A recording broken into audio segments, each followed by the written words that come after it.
देश के जाने माने हिंदूवादी बाहुबली नेता जय बजरंग सेना के राष्ट्रीय अध्यक्ष नितिन उपाध्याय अपने पूरे परिवार के साथ कल सरबई पहुंचे। इसके बाद नितिन उपाध्याय क्षेत्र के प्रसिद्ध अजीतपुर हनुमान मंदिर पहुंचे, जहां उनका भव्य स्वागत हुआ। नितिन उपाध्याय के आने की खबर सुनते ही जगह जगह पर उनसे मिलने के लिए लोग एकत्रित हो गए। अजीतपुर हनुमान मंदिर में सैकड़ों लोग एकत्रित हो गए थे। नितिन उपाध्याय के पहुंचते ही पूरा परिसर जय श्री राम के नारों से गूंज उठा।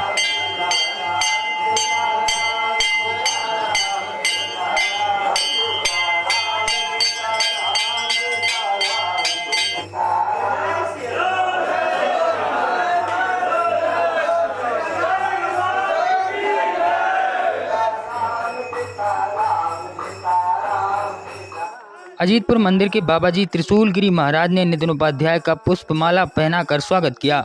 गांव एवं क्षेत्र के लोगों ने भी उनका पुष्प वर्षा कर स्वागत किया। नितिन उपाध्याय अपनी पत्नी जय बजरंग सेना की राष्ट्रीय प्रभारी अर्चना उपाध्याय एवं अपने दोनों बेटों के साथ क्षेत्र के दौरे पर आए हुए थे।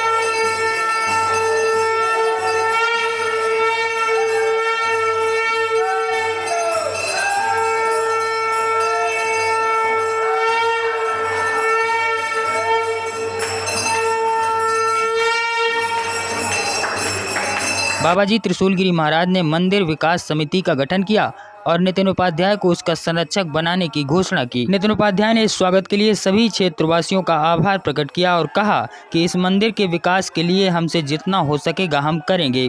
साथ ही इस इलाके के मंत्री जी एवं विधायक दिलीप अहिरवार को भी विकास के लिए सहयोग करना चाहिए। हनुमान मंदिर में दर्शन एवं प्रसाद ग्रहण करने के बाद नितिन उपाध्याय सरबई में स्वर्गीय श्री शंकर शुक्ला जी के चंदला रोड स्थित निवास गोपाल धाम पर पहुंचे और स्वर्गीय शंकर शुक्ला जी के सुपुत्र पुष्पराज भोले शुक्ला से भेंट की।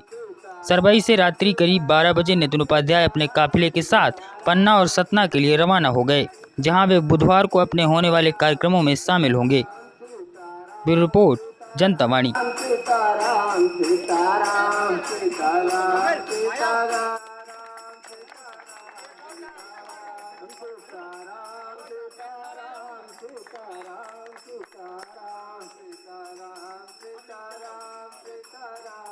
ऊंच नीच की बीमारी थी, जिस वजह से पूरा गांव जड़ गया और तीनों मंदिर उजड़ गए।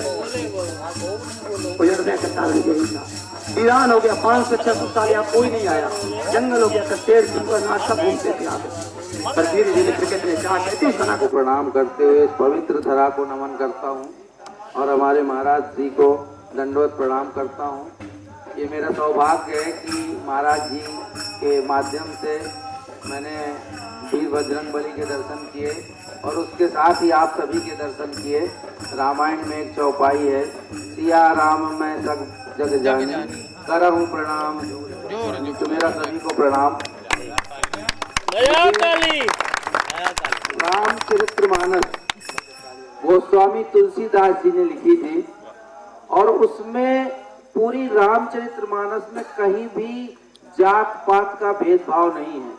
श्री रामचरितमानस में एक ही घाट हुआ करता था अयोध्या में, और उस घाट पर सभी वर्णों के लोग स्नान करते थे, पानी पीते थे, कोई छुआछूत नहीं थी। लेकिन हमको इन मुगलों ने नहीं बांटा, अंग्रेजों ने नहीं बांटा, लेकिन ये जो आज पार्टियां हैं जिनको चुनाव जीतना है और कुर्सी पर बैठना है, एक वोट बैंक के लिए हमको अलग अलग जातियों में खंडित किया गया है। बराबर। और आज तक हम उन्हीं के इशारों पर चलते हैं, क्योंकि एक पार्टी है उसको SC ST का वोट चाहिए, एक को ब्राह्मणों का चाहिए, एक को क्षत्रिय का चाहिए। वो आपके और हमारे हित के लिए नहीं, उनका खुद का पर्सनल हित है, इसलिए उन्होंने बांटा है। और रामायण एक ऐसा ग्रंथ है कि उसमें कभी भगवान, अगर जात पात भगवान राम के समय होती, हम राम राज्य मानते हैं और हमारा देश भी भगवान राम का है, तो प्रभु राम के परम मित्र केवट न होते। भगवान राम सबरी के जूठे नहीं खाते। और जिसने रामचरितमानस लिखी है, तुलसीदास जी ने तो बाद में लिखी, संस्कृत में वाल्मीकि जी ने लिखी है रामचरितमानस, और हम उनको प्रणाम करते हैं। तो जैसा महाराज जी बता रहे हैं कि बटेंगे तो कटेंगे, और अगर एकत्रित रहेंगे तो हम 120 करोड़ हैं। अगर पहले एकत्रित हुए होते पावन धरा जी ये पाकिस्तान नहीं होता, आज यहाँ 3 मंदिर होते। ये पाकिस्तान नहीं होता। हाँ, पाकिस्तानी नहीं होता। और अजीतपुर में 3 मंदिर होते, आज एक बचा है। तो हमको इसको बचाना है और जो भगवान ने हमको आदेश दिया है हम जरूर उसको पूरा करेंगे। संरक्षक बनाया, जो हमसे होगा तन मन धन से मेहनत करेंगे और भगवान का आशीर्वाद हमेशा प्राप्त करूंगा। उपाध्याय जी जिंदाबाद, जिंदाबाद जिंदाबाद। उपाध्याय जी जिंदाबाद जिंदाबाद। एक काम था चित्रकूट में, निकलते निकलते समय लग गया।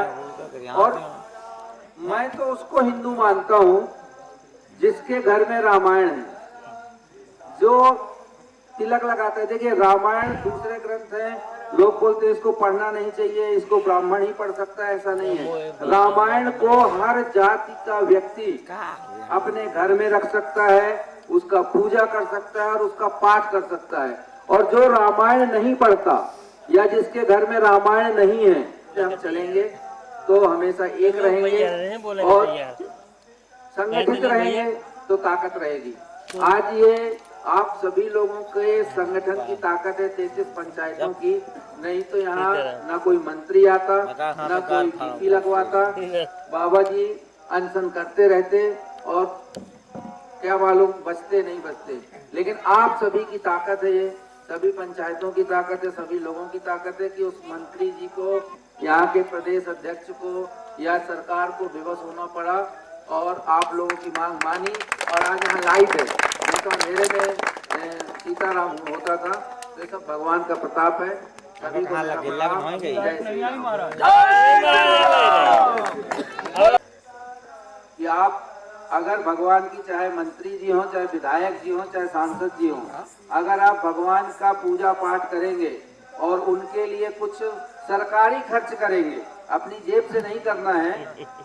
ये जो यहाँ का रास्ता है बहुत खराब है, तो हमारी ये मांग है कि सरकार के माध्यम से जो उनका डिपार्टमेंट है उनके माध्यम से यहाँ पर सीसी रोड यहाँ से लेकर और गांव तक बना दी जाए। तो जो भी यहाँ के विधायक हैं, मंत्री हैं, उनसे हमारा निवेदन है। और अगर देखिए रामायण में ये भी लिखा है कि पहले निवेदन करो। भगवान राम ने समुद्र से निवेदन किया था और सरकार समुद्र ही होती है। और अगर नहीं माने तो विनय न मानद जलधि जल गए 3 दिन बीत और बोले राम सको भाई।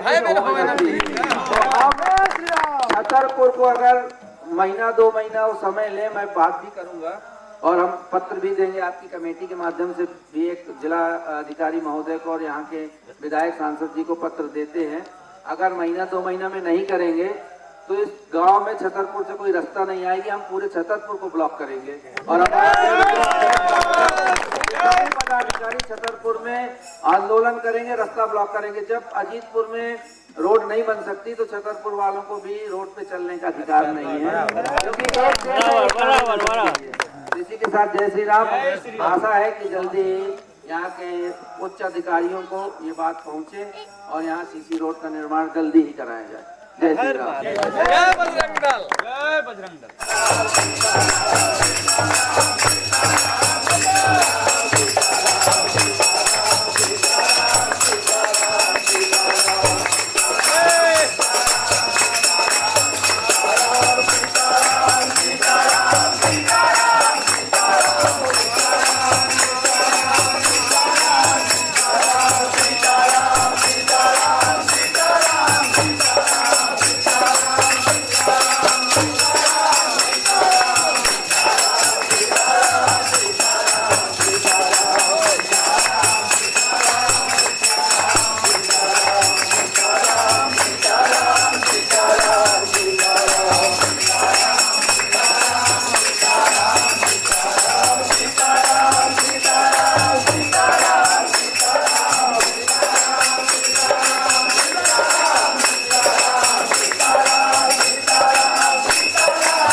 सीताराम सीताराम सीताराम सीताराम सीताराम सीताराम सीताराम सीताराम सीताराम सीताराम सीताराम सीताराम सीताराम राम सीताराम सीताराम सीताराम सीताराम सीताराम सीताराम सीताराम